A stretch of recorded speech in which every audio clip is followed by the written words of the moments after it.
You going to mug me? Am I going to mug you? Is that gorgeous or what, eh?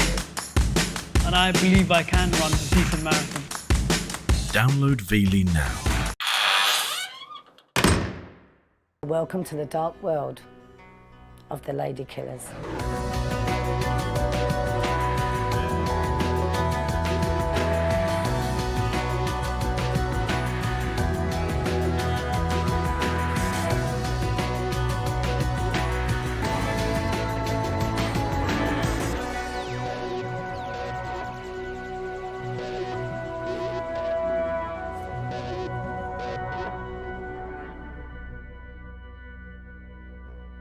Why do people kill?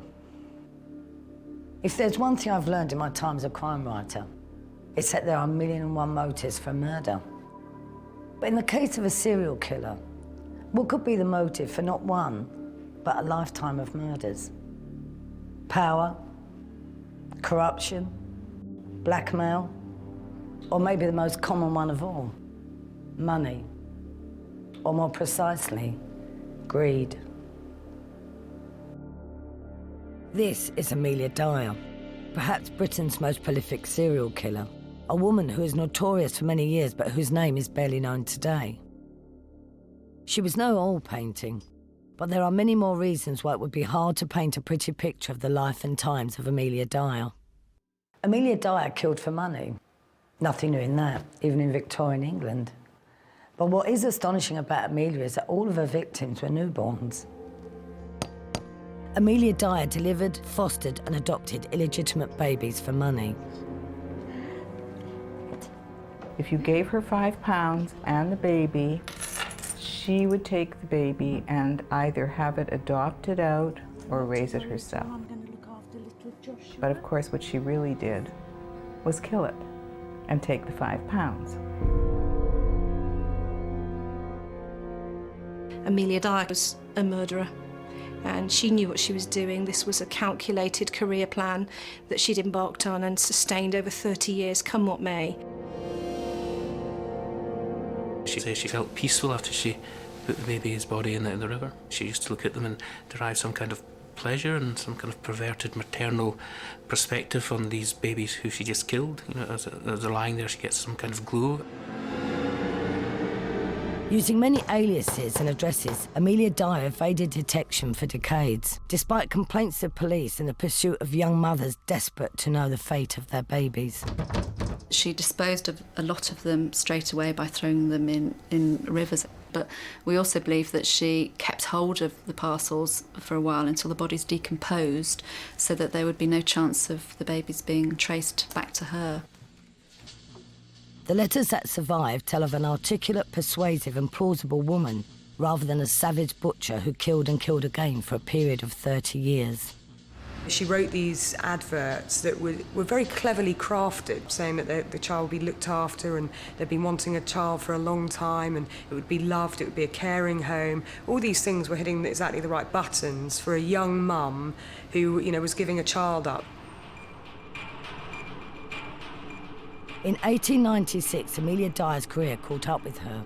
The body of a baby that she'd adopted and murdered was found in a package dumped in the river and was traced back to her address. At the time of her arrest, Amelia Dyer was 56, a stocky middle-aged woman with grey and brown hair, the ordinariness of the picture betraying an evil within. Cold, heartless, unfeeling. Those kids meant nothing to her. It was just a means of getting money. Upon her arrest, it emerged that she had narrowly escaped discovery on several occasions, even preferring to be committed as insane rather than face up to her crimes. I don't think Amelia Dyer was insane. I think she was a very bad person who deliberately committed murder for profit. I am fascinated by Amelia Dyer, not just because of the savage nature of her crimes and the innocence of the victims, but also because of the sheer volume. This was a 30-year career, and at her worst we know that there were 6 babies a day, various other points 6 babies a week. Even if this was 1 infant death a month, over 30 years you're looking at 400. But who was Amelia Dyer? And what made her kill this shocking number of children over such a long period of time? And how could such horrific crimes be so very easily forgotten? As a crime author, I'm intrigued by what circumstances and forces combine to create crimes and criminals. And nowhere is this more gripping than in the story of the 19th century baby killer, Amelia Dyer. Amelia Dyer prematurely ended the lives of an estimated 400 babies. I'm interested to know what would prompt this woman to ritually kill babies she was being paid to look after. I want to find out all that I can about the real Amelia Dyer. But because she lived in Victorian times, there are actually no living witnesses and no people who were close to her. So I'm going to start my search with all that's left of her.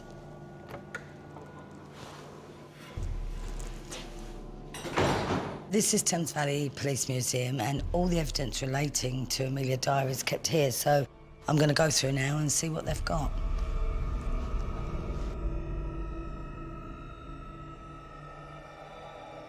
So, Ken, who was Amelia Dyer?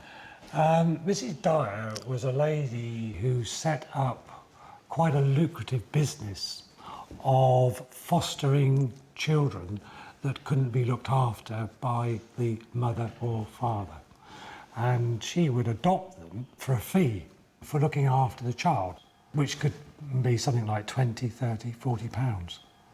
I know you shouldn't sort of accuse people because of what they look like, but she does look like quite a stern person, doesn't she? Absolutely, yes. I don't know if I'd be quite happy leaving any of my children with her. No. Amelia Dyer's lifetime was Victorian England, a time of social extremes where a person's life chances were randomly dictated by factors of class and wealth. Dickens did a really good job of describing social conditions in the 1850s and 60s. Certainly there were a lot of poor people, there were a lot of neglected and abandoned children. Victorian England has been recorded as a time when family values were a priority, and it's a period that Margaret Thatcher revered and tried to revive in the 1980s. But a closer examination of the history of that period paints a very different picture. There was no work, there was no social services, there was no welfare. 1 in every 12 women was a prostitute. A child being born under normal circumstances only had a 50% chance of reaching the age of 5. So that's how bad it was. Dead infants or abandoned infants were as commonplace on the streets of British cities as roadkill today. Babies were found parcelled up in railway stations under railway arches. It was desperation by the vast majority of these ladies. The whole illegitimacy thing was seen as hugely immoral. Even orphanages would only accept orphans from families where the parents were married and the father had died. They wouldn't accept a child who was born out of wedlock. By the mid-1800s, Victorian society was facing widespread poverty and a rising illegitimacy epidemic, and new laws were needed to address these problems. In 1834, the British government passed the Poor Law Amendment Act, and this was one of those spectacular pieces of Victorian wisdom aimed at preventing premarital relations. Because what it did was to actually exacerbate an already existing problem, because men could father illegitimate children and not be expected to pay for the consequences, leaving women stranded completely.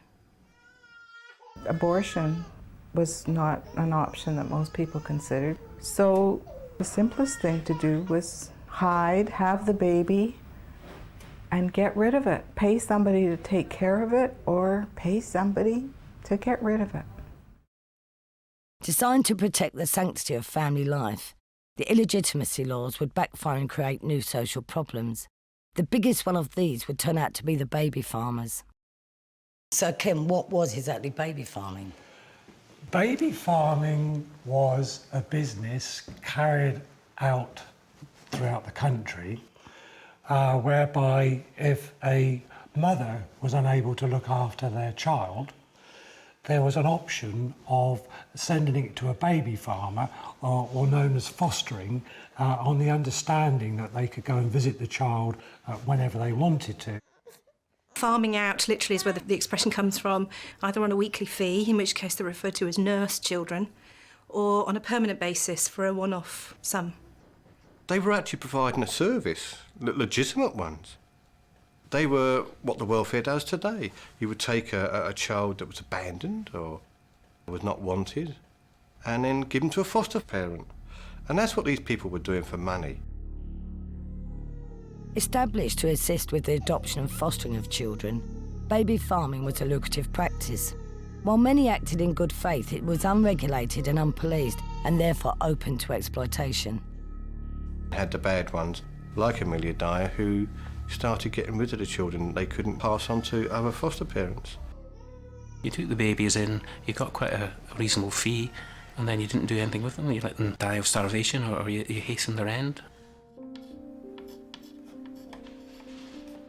Amelia Dyer would become the most notorious baby farmer of them all. Born in Bristol, far from the poverty of her day, nothing in her background would point to the path she would take. For the time, she had a pretty good start.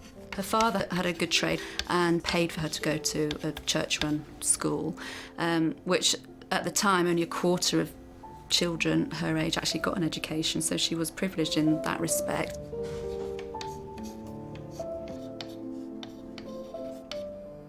Blessed with a comfortable childhood in the Bristol suburbs, life would change dramatically for Amelia when her mother contracted typhus fever and suffered from violent hallucinations and delusions. She witnessed her mother basically losing her mind and dying a slow, horrific death.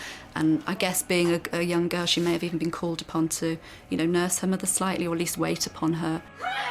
Despite her young age at the time, her mother's illness and death would be a defining influence on the rest of Amelia's life.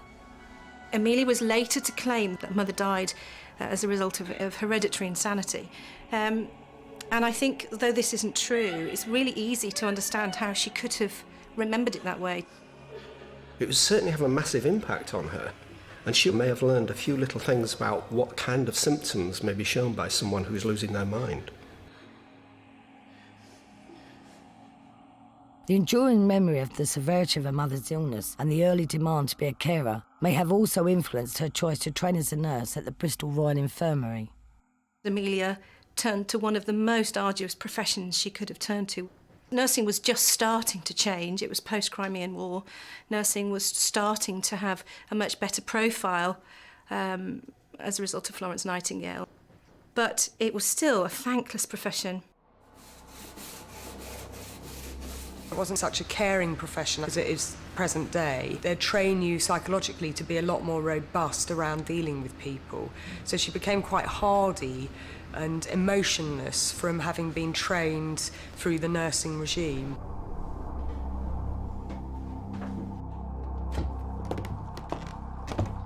In 1864, 26-year-old Amelia fell pregnant with her first child. Women were not allowed to continue working once their pregnancies began to show, so Amelia left nursing. But it wouldn't be long before she discovered another way of putting her training to use when a young woman called Ellen Dane came to board at her house. Ellen Dane was a midwife, but she earned additional money taking in women who were illegitimate, who wanted to keep their pregnancies quiet. And she offered the additional service of then adopting the unwanted offspring of these women. She was a baby farmer. Amelia could see it was a very easy way to make money, although with risks involved, obviously. And Amelia did have training as a midwife as well through her nursing experience, so it was certainly something that she knew she was capable of doing. That was the beginning of a massive change in the direction Amelia's life was to take. The influence of Ellen Dane would take a few years to incubate, but surfaced when Amelia's husband, George Thomas, died. And she was faced with the hard realities of being a single mother in Victorian England. Aware of the rich pickings the trade could generate, Amelia decided to open a baby farm. But first she made a chilling and telling decision.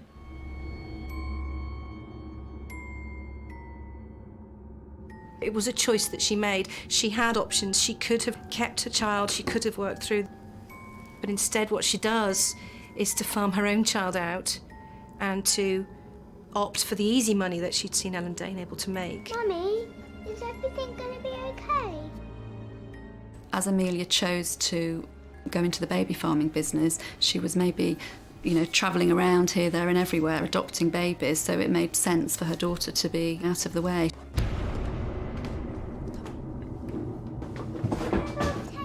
Come on.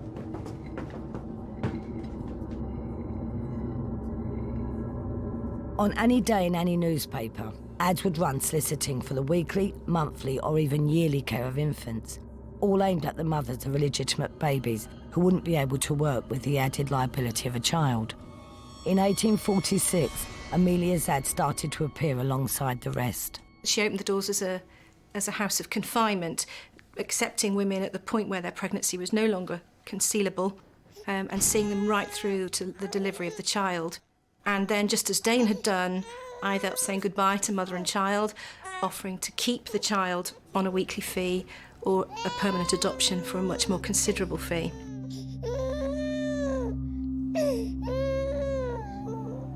By the mid-19th century, there are estimated to be almost 2,000 baby farmers in London alone. Such was the supply of illegitimate babies. And many, like Amelia, recruited mothers through charming and persuasive correspondence. This one here is an advert that she read in the local paper, whereby a lady is asking, is anybody available to foster her child? And she wrote a letter to the lady saying that she was prepared to foster this child. Well, I do like the bit here where she said, I do really want a nice baby. I don't mind boy or girl, I would love either. And I don't mind a small sum to pay for it. So she obviously must have had quite a nice way with her for these people to trust her. Amelia was already aware of the fact that this was not going to be her helping children. This was going to be a fairly cruel and anti-mothering act that would be actually carried out in order to gain all this money. Life in the baby farms would have been grim. Domestic dormitories housing ill and sickly babies, showing the results of a savage practice. Baby farmers use different methods that I know of, some of which are less palatable than others. Quite often, she would smother babies at birth, suffocating the baby at the moment its head came out so that it didn't turn blue, because that was a sign that it had taken its first breath. So it would look like a stillbirth, so the death certificate would be all above board. The one-off premiums were certainly not enough to sustain a child's life for long financially. And the only way that it would be profitable for a baby farmer was to subject a child to persistent underfeeding that would, at some point, bring about the infant's death. And of course, a hungry child is a noisy child, is a difficult child to raise. And what they referred to was something that was chillingly referred to colloquially as the quietness. This was an over-the-counter anti-colic cordial, and it did contain liquid opium, which was laudanum, and in some cases brandy. People gave babies laudanum who were supposed to be giving them food because it dulled the need or the awareness of the baby that it was hungry. And of course, it didn't nourish the baby, so eventually a baby that was given that and not given enough food would die.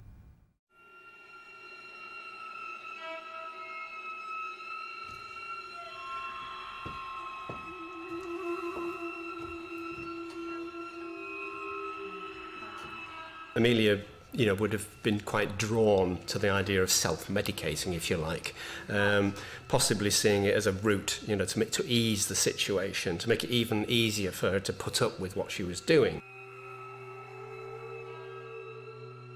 She took it on a regular basis. She took it, almost daily, so she was an addict.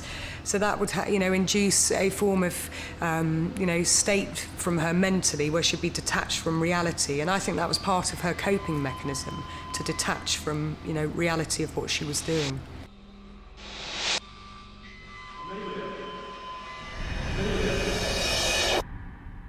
By the end of the 1860s, the scale of the national infanticide epidemic had started to get noticed by Parliament, and the pressure was on for action. The high-profile arrest of Brixton baby farmer Margaret Waters in 1870 threatened Amelia's livelihood. Margaret Waters had the misfortune to be caught having killed somebody's baby who actually didn't want the baby killed. Margaret Waters and her sister were investigated, and it was found that 4 other babies had died of neglect in their care in a very short period. What the Margaret Waters case did was to confront British society, the ruling classes, with the scale of the problem of infanticide and baby farming, so that it could no longer be ignored. It turned it into a scandal for the first time, and somebody had to hang. And guilty or not, Margaret Waters had to hang. During the course of the trial, there was evidence brought forward that connected Amelia Dyer to Margaret Waters. Amelia had worked under the pseudonyms of Mrs. Harding and Mrs. Smith, and both names were mentioned at the Old Bailey hearing, and as a result in the press. Aware that her brutal business could be exposed, Amelia went into hiding. She saw colleagues beginning to struggle. Ellen Dane had fled the country to the States, pursued by the police. Waters had hanged. And so she gave up baby farming and moved into the anonymity of the asylum as an attendant. Come on, it's time for tea. Come on. She was a very clever lady. With the police getting close to her, then she needed to lose herself. And what better place but to go into somewhere like that? For a time, it looked like Amelia was a reformed woman. She married again to William Dyer in 1872 and settled down into a standard family life. Their attempts to establish a self-sustaining life, however, were disastrous. I've lost my job. And when yet another business venture failed, Amelia was once again back on the farm. Once he loses his job, that's it. She seems to go, straight back into it big time. It would be easy to argue that Amelia is the victim, the hard times forced her into ever desperate measures.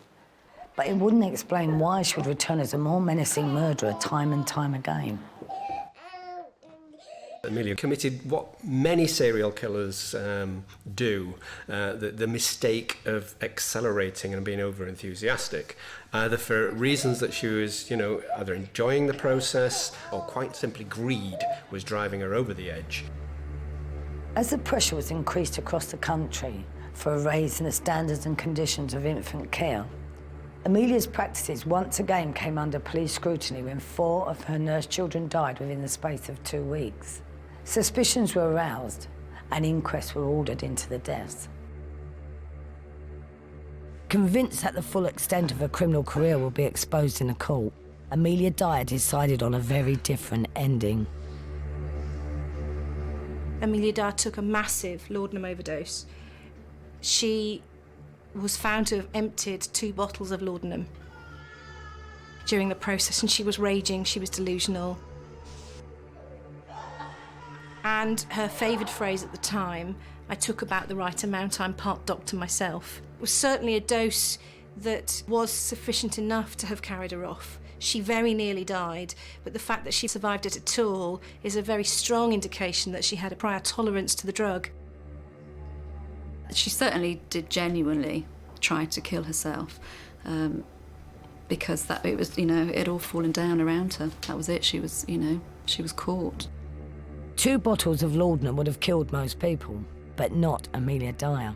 She had come close, but her failed attempt to take her own life was to prove a costly mistake, both for her own immediate future and the countless children who would subsequently die by her hand.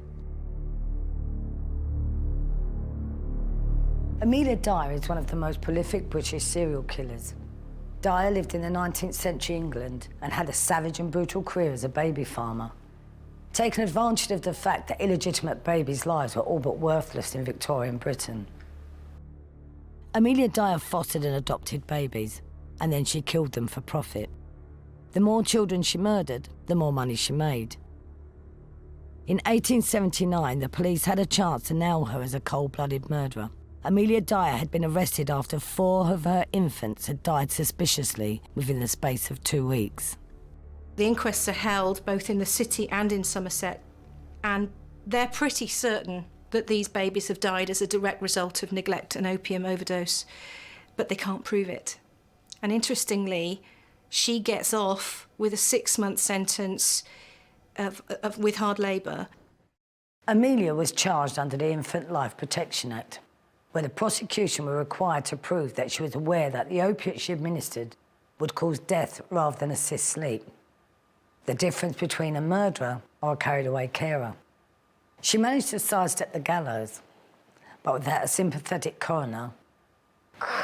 She'd have been hanged in 1879. It's incredible, really, that she just got 6 months. There was one example we read of a chap who got sentenced to 12 months for stealing a piece of bacon.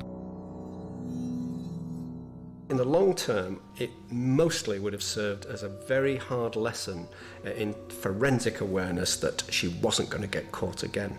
And there was no way she was going to leave any evidence, which had been the problem, leading up to her capture. At this point in her life, Amelia is 46. If the calculation of her killing spree is correct, her toll of murders would have reached 100. I want to know how she was capable of abusing and then killing innocent babies, dependent infants that looked to her for life. I also want to know why she repeatedly returned to baby farming. Could it have been more than pure greed?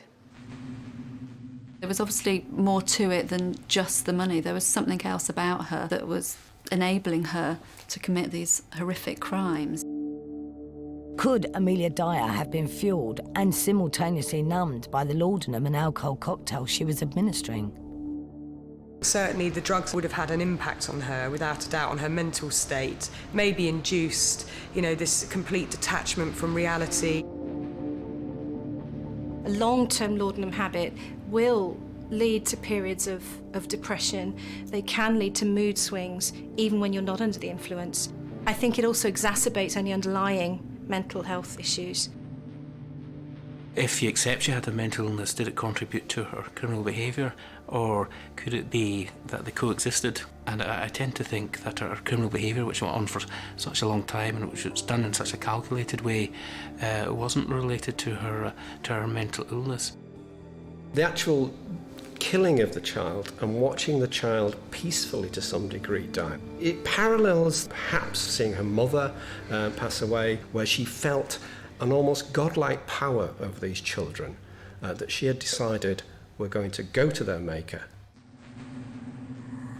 By 1884, pressure was mounting for the reform of the laws on infant care, and baby farming was becoming a very risky business. There was just a change in the public attitude, and it was more risky because you were more likely to be reported if you were seen, with an obviously looking sickly or abused child. She couldn't have all these neglected children lying around anymore. She definitely changes her modus operandi at this point. She doesn't use the slow neglect. She's beginning to murder these children by strangulation. Amelia's murderous method had become a ritual. She had developed a precise practice that chillingly maximised the efficiency of her limited resources. But that was as casual for her as it was routine. She would go to the town where she was to collect the baby from, get the money, take the baby, get home, take out some tape, tie the tape around the baby's neck, and pull. Baby would stop breathing. She would wrap the baby in a package of brown paper, tie it up with string, and drop it into the Thames with a brick.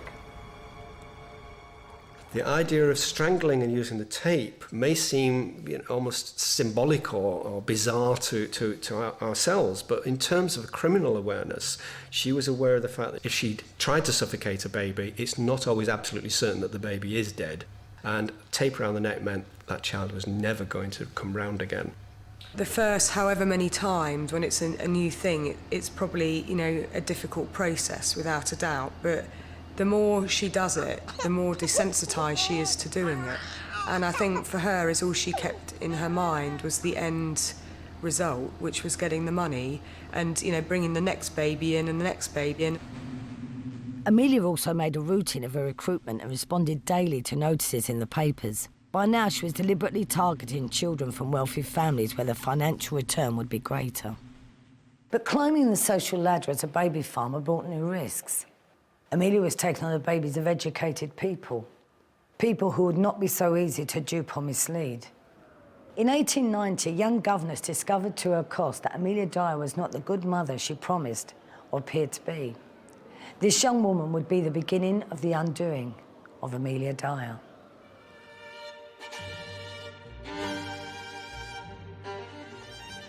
This was a young governess who had fallen in love with the young master of the house that she worked in and had got pregnant. She was left on her own and she responds to an advert, gets in touch with Amelia Dyer and moves in with her. Amelia was able to gain the trust of this woman, as with many others, and so much so that the governess was persuaded to leave her baby in the care of Amelia once it was born. A couple of months later, the governess returned to pay the final payment.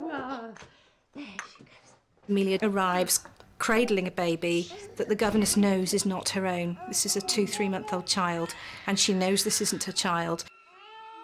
Amelia tries to fob her off. Infants change a great deal in 3 months, she tells her. But the governess strips the baby's clothes, looking for a birthmark on her child's hip, which of course isn't there. I'm coming back tomorrow and I want my baby.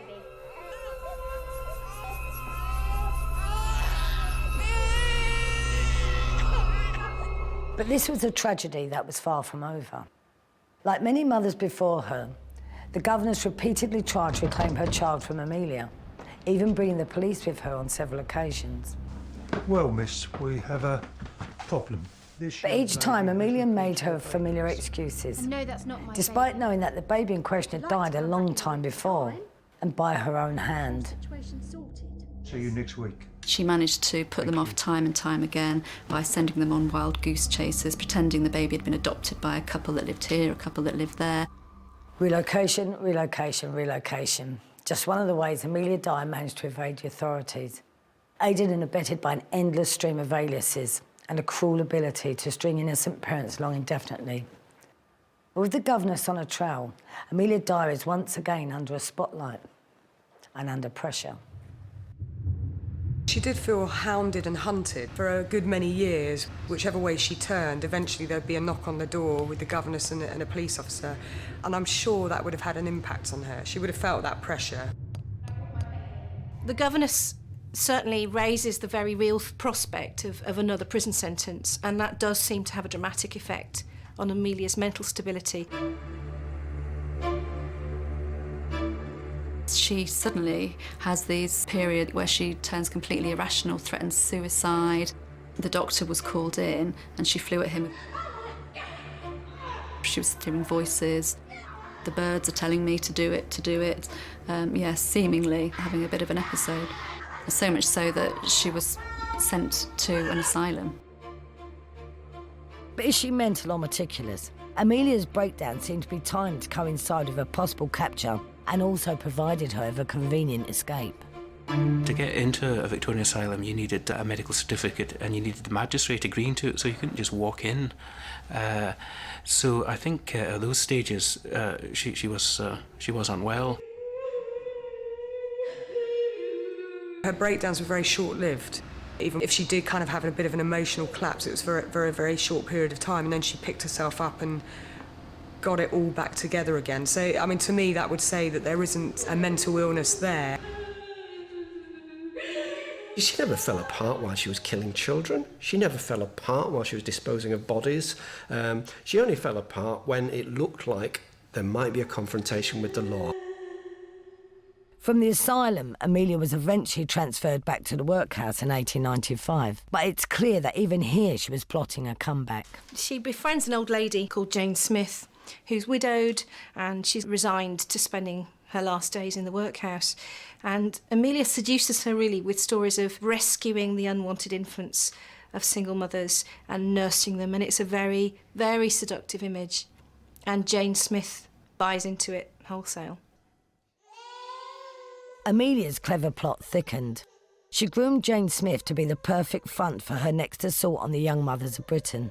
Jane Smith was instructed to refer to Amelia as mother, and in turn Amelia would call her Granny Smith, the perfect family unit that any mother would feel comfortable surrendering their baby to. Jane Smith didn't get the life she was promised at all. She was treated as no more than a servant, really. She was made to look after the children, to clean the house. Amelia seems to now adopt infants with fury. So fast, they're coming and going at such a speed that Jane Smith never gets a chance to learn their names. She never knows from one minute to the next, you know, what child's in the house, then it's taken out again. Eyewitnesses, neighbour reports are saying that there's 6 infants a day coming to the house, and that as many times as they're arriving, they're seeing her leave the house with another baby. Jane Smith has no idea where these infants are going. She's beginning to feel very uneasy about the situation. Already suspicious about Amelia's actions and intentions, the turning point for Granny Smith was just around the corner. Granny finds a shop in Reading, which had been turned into the National Society of Prevention of Cruelty to Children Centre. And that's when she saw the photographs of the children that had been misused. And that's when Mrs. Bennett came out and asked her what was wrong. How could you do this to these poor little children? Granny said, I'm a nurse to Amelia Dyer, and she takes these children in, and before I can actually get attached with them, they disappear. The NSPCC was 3 years old at this point and was waging war on child cruelty and mistreatment. The woman's husband was an NSPCC officer called Charles Bennett, but despite visiting Amelia Dyer's house, his concern was confined to her unregistered status and lack of records, rather than the welfare of the babies present. He asked whether she had any licence to do this. She said she didn't, and then he reported that to the police. He also reported it to his headquarters, and his headquarters said, make a record of this and keep her under observation. And that's what he did.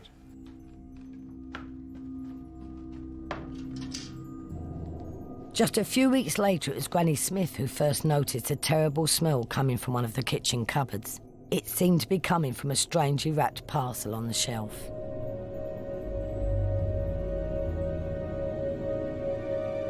A lodger living in one of the downstairs rooms began to complain of the smell, and so one morning Amelia got up and characteristically early and cleaned the cupboard out, scrubbed it, and was seen to leave the house with a brown paper parcel under her arm, saying that she was going to take some clothes to the pawn shop.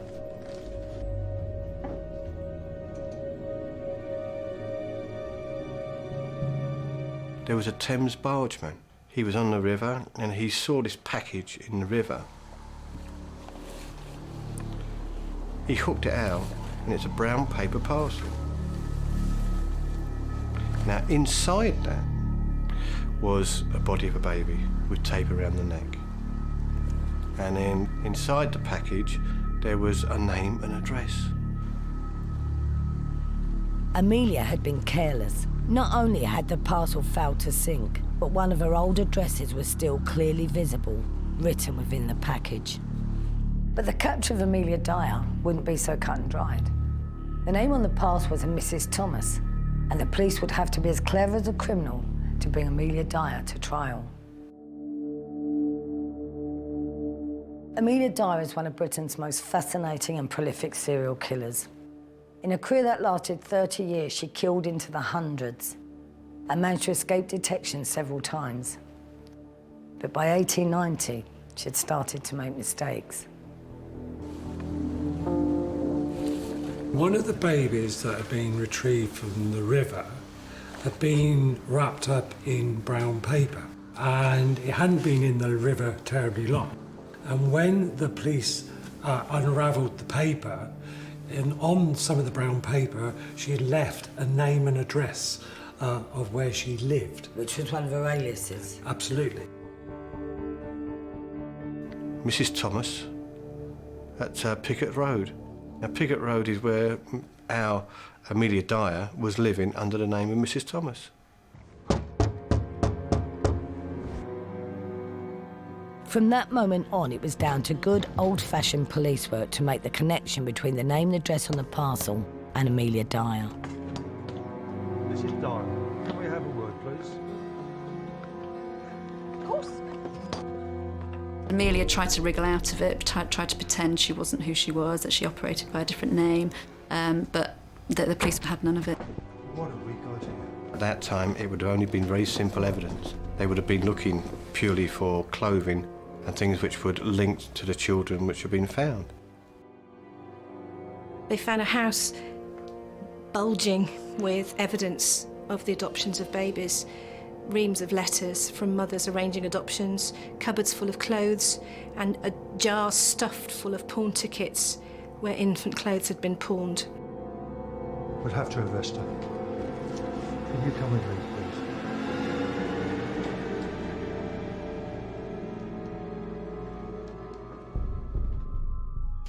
So here's Amelia's hair. Why would they have kept a lock of hair all that time ago? I mean, what were the state of the forensics in those days? Well, I've no idea really. I've often pondered on this, whether it was taken for forensic reasons. For example, if any of this hair could be matched to the hair on the clothing of the babies that have been retrieved from the river.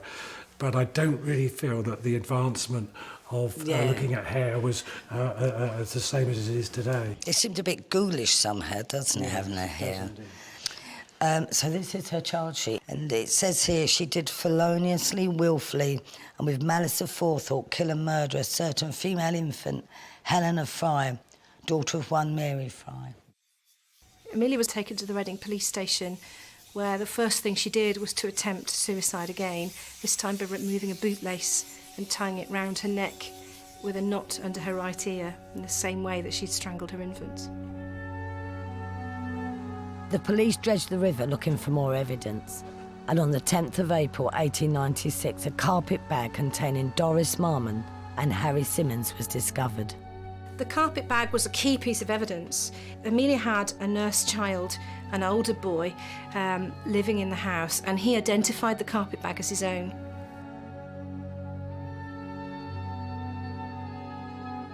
Over the course of the dragging operations, upwards of 50 babies are pulled out of the Thames between Reading and London. And Amelia says, well, you'll know all mine by the tape around their necks.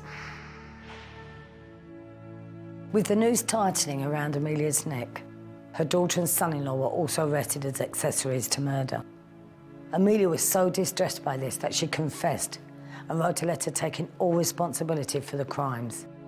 As God Almighty is my judge in heaven as on earth, neither my daughter, Mary Ann Palmer, nor her husband, Alfred Ernest Palmer, I do most solemnly declare neither of them had anything at all to do with it.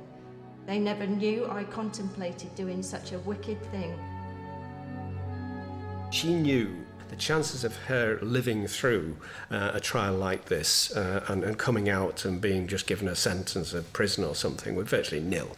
Women of this stature were almost always hanged. She decided a plea of insanity was going to be the only possible way that she was going to get off. She claimed that there was insanity in the family because of her mother. To go for a plea of insanity, what you're effectively trying to do is stop them executing you. There's two questions that come out of that. Did she know what she was doing? Yes, she did. Did she know what she was doing was wrong? Simple question. If a police officer was standing beside you, would you have done it? No, you know it's wrong. The jury said she's sane, she's guilty. On the 10th of June 1896, Amelia Dyer was executed at Newgate Wall. Like many of her victims, she felt a noose around her neck and suddenly knew no more. Her death closed a casebook on one of the most deadly serial killer cases in British history. The idea that over time Amelia will have dispensed with, possibly 500 children is quite remarkable, because, you would think that someone would become jaded or at least would start to feel, that some kind of pangs of conscience that you cannot carry on slaughtering these babies. She had a final interview and she described the murdering, she described the voices that drove her to murder, and she said, "I used to like to watch them with a tape around their neck." This was a woman who grew to love what she did to these children. She grew to like the act and standing back and watching the child die. Amelia Dyer is one of the most brutal and consistent serial killers we have come across in this series. Her crimes have to be seen in the context of the times in which she lived. Victorian England was a brutal and barbaric period where the life of a child, and bastard children especially, was worthless. So when we remember the crimes, even in history, we should always remember the victims.